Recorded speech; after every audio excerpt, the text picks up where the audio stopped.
오늘의 사연 시작하겠습니다. 안녕하세요. 결혼한 지 1년도 안 된 31살 여자입니다. 아직은 아이가 없고 부부 둘 다 맞벌이하고 있습니다. 제 남편이란 놈은 제 친구와 바람이 났습니다. 제 친구 하니 이제 친구도 아니죠. 그 여자는 중학교 때부터 친구였습니다.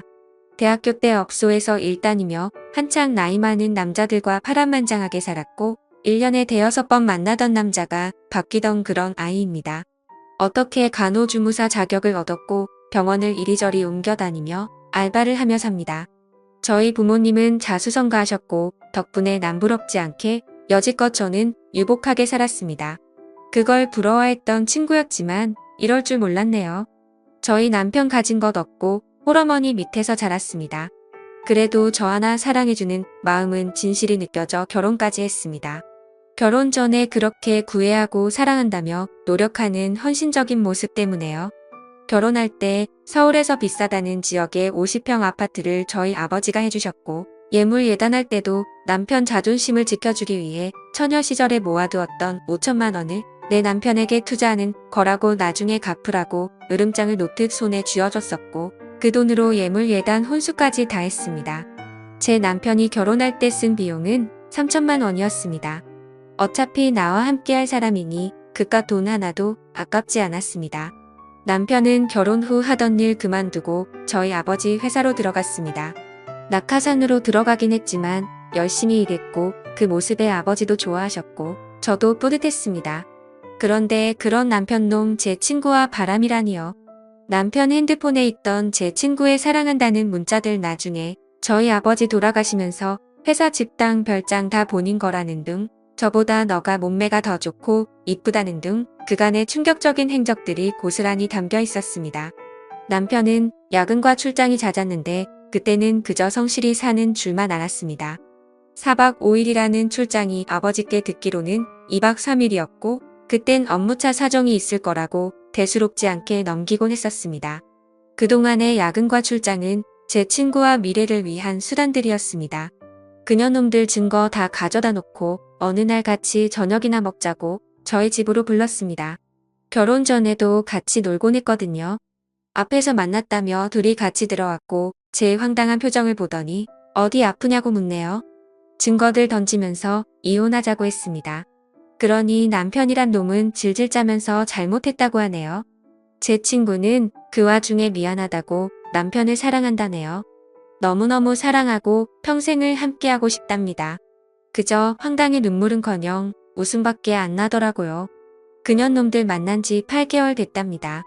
저와 결혼한 지 4개월도 안 돼서 바람 폈다는 거죠. 더 들을 것도 없다고 짐 싸서 나가라고 했습니다. 그리고 일단 시어머님께 알렸습니다. 처음에는 며느리가 참으라고 타이르면서 말씀하시더니 결혼한 지 1년이 다 되어가는데 아들 못 낳으면 내 말대로 이혼하랍니다. 이 상황에 아들 타령이라니 이렇게 대단한 집구석이었다는 걸 그동안 몰랐던 제가 오히려 한심한 생각이 들더군요. 아직 저희 아버지한테는 말씀드리지 못했습니다. 아버지 지병 때문에 어떻게 말씀드려야 할지 몰라 일단 남편에게 출근하지 말라고 했습니다. 그리고 하루라도 빨리 끝내고 싶어 빠르게 법원을 가기로 했습니다. 제 친구와 그런 짓거리하고 다닌 남편이란 놈돈 한 푼 안 주고 내쫓을 겁니다. 제 친구는 남편 놈이 잘 사는 줄 압니다. 제가 남편 기죽이기 싫어서 집도 남편이 해왔다고 했거든요. 그리고 제 이름으로 있는 경기도 별장도 남편 명의인 줄 압니다. 아마 제 친구도 남편의 재력을 생각하고 핑크빛 미래를 꿈꾸며 이런 위험천만한 길을 걷고 있는 것 같았습니다. 시어머니를 만났습니다. 전화를 받고 부랴부랴 집으로 찾아오셨더라고요. 문자 내용과 사진 그리고 각종 증거들을 보여드렸고 그걸 보신 후 하는 말씀이 남자는 한 번쯤 바람 한 번씩 핀다. 용서하고 이해해주며 살아보라고 하시네요.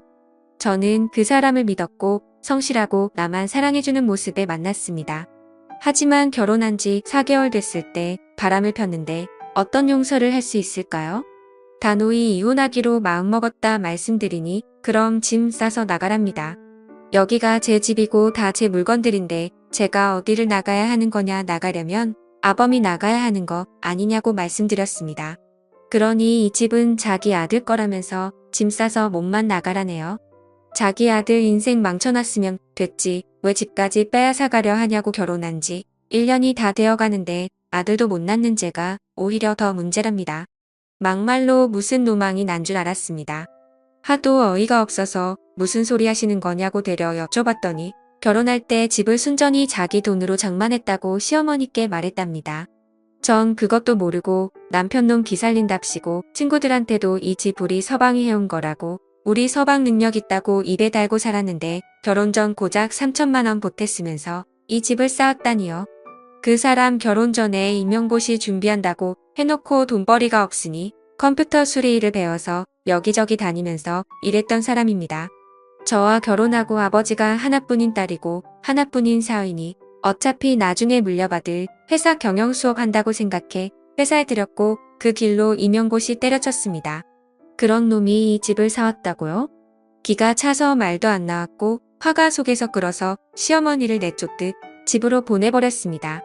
그 길로 남편놈과 제 친구를 집으로 불렀습니다. 또 쪼르르 같이 들어옵니다. 밖에서 뭔 짓거리를 했는지 아무튼 남편놈 오자마자 질질 짜면서 미안하다고 정말 미안하다고 다시는 안 그런다고 용서해달라고 무릎 꿇고 싹싹 빌고 제 친구는 그런 남편놈 옆에서 왜 그러냐고 나랑 같이 살기로 한 거 아니냐고 질질 짜고 그러니까 남편놈은 싫다고 난 조강 지쳐 못 버린다고 너랑은 그냥 즐긴 것뿐이라고 제 앞에서 막장 심파 드라마를 찍어주네요. 그러자 제 친구가 이야기합니다. 저보고 남편과 수없이 잤고 여행도 갔고 아이도 가질 거라고. 남편은 본인을 사랑한다고 했고 어제도 같이 밤을 지냈다고 제발 이 사람 놔달라고 하네요. 심장이 덜컥 내려앉는 게 글로만 사진으로만 보다가 이 년입에서 이런 더러운 말을 들으니 너무 화가 나서 따귀를 때릴 수밖에 없었습니다. 그러니 친구녀는 더 미치고 팔짝 뛰면서 내가 뭔데 날 때리냐며 진상의 끝을 보여주었습니다. 내 남편 내가 간수 못 해놓고 왜 날 때리냐 소리소리 지르면서 이혼하고 재산과 들고 있는 현금 다 두고 가랍니다. 집이랑 별장 모두 남편 거니까 탐내지 말라고 악을 썼고 남편놈은 그 모습을 보며 아무 말도 못한 채 초점 잃은 눈으로 친구년을 바라보았습니다. 역시나 친구년은 모든 게 다 그 사람 거인 줄 알았던 겁니다. 저의 집 제가 중학교 때부터 많이 어려웠고 고등학교 때 이 친구 만날 때부터 아버지 사업이 잘 풀려 가족에게 여유가 생기게 되었습니다. 항상 그녀는 저한테 부럽다 하고 자기는 나중에 유부남이라도 돈 많은 남자 물겠다고 장난 섞어 이야기했었습니다. 제가 말했습니다. 내가 뭔가 착각하나 본데 남편이랍시고 저놈 기 살려주기 위해 남편이 해온 거라고 한 거야. 이 집 우리 아버지가 해주신 거고 명의도 내 명의로 되어 있어. 별장 그것도 내 이름으로 되어 있는 내 재산이야. 이놈이 너한테 뭔 말을 짓걸렸는지 모르겠는데 내가 사랑하는 이 새끼 한 푼도 없고 이제 직장도 없어. 그리고 내가 다니는 병원엔 이 사실 어떻게든 날릴 거고 너희 부모님께도 말씀드릴 거야. 그리고 너 간통으로 인생 제대로 망가뜨려 줄게. 이렇게 말하니 제 친구녀는 멍하니 눈만 껌뻑거리며 절 쳐다봅니다. 그러고는 고작 하는 말이 거짓말하지 말랍니다. 그 새끼 붙잡고 흔들면서 사실이냐고 화를 내니까 그 새끼는 또 돈 때문에 그래서 나 만난 거였냐고 따지고 싸우네요. 재밌죠? 그냥 안방으로 들어가 남편놈 짐 싸서 앞에다 던져주었습니다. 이런 슬픈 코미디는 더 이상 듣기도 보기도 거북했고 둘의 면상을 보고 있는 것도 역겨워 내일 3시 법원으로 오라고 하고 쫓아냈습니다. 서글프고 복잡한 생각에 뜬 눈으로 밤을 지샜고 아버지께서 박서방이 회사를 안 나왔다고 아침에 전화가 왔습니다. 전화로는 설명이 안 되기에 찾아뵙고 말씀드린다고 했습니다. 외동딸 귀하게 키우신 아버지께 죄스러웠습니다. 이제 몇 시간 후면 남편과는 영영 끝입니다. 그간의 생활을 정리하고 이젠 제가 해야 할 일들을 정리하기로 했습니다. 우선 간통으로 소송하고 그년이 다니는 병원과 부모님에게는 이 사실을 전할 생각입니다. 그리고 결혼 전에 줬던 5천만 원은 그냥 안 받으려 합니다. 그래도 남편이었고 제가 사랑했던 사람이니까요. 이 글을 다 쓰고 난 후 친구년에게 전화가 왔습니다. 본인 때문에 이혼하게 돼서 미안하다고 그 사람이랑 그만둘 테니 이혼하지 말라고 어제 했던 말 다 거짓말이라고 하네요. 무슨 꿍꿍이일까요? 그냥 이혼하기로 마음먹었고 제 인생 제가 알아서 사니 넌 내 앞가림이나 잘하라고 하고 끊었습니다. 이젠 마음 약해지지 말고 앞으로의 제 일과 살아가야 할 미래만 생각해야겠죠.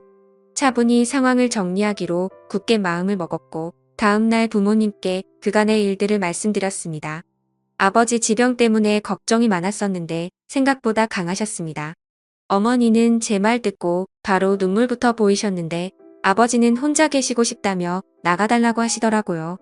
부모님 가슴에 대못을 박는 것 같아 마음이 아팠지만 제가 슬퍼하면 부모님께서 더 아프실 것만 같아 아무렇지 않게 행동하려 노력했습니다.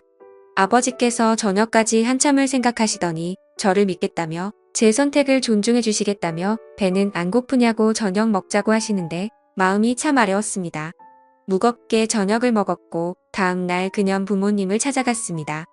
학생 때 이따금씩 집에도 놀러 갔기에 안면이 있었습니다. 왜 이렇게 오랜만이냐며 반겨주시더라고요. 들어가서 모든 사실을 말씀드렸습니다.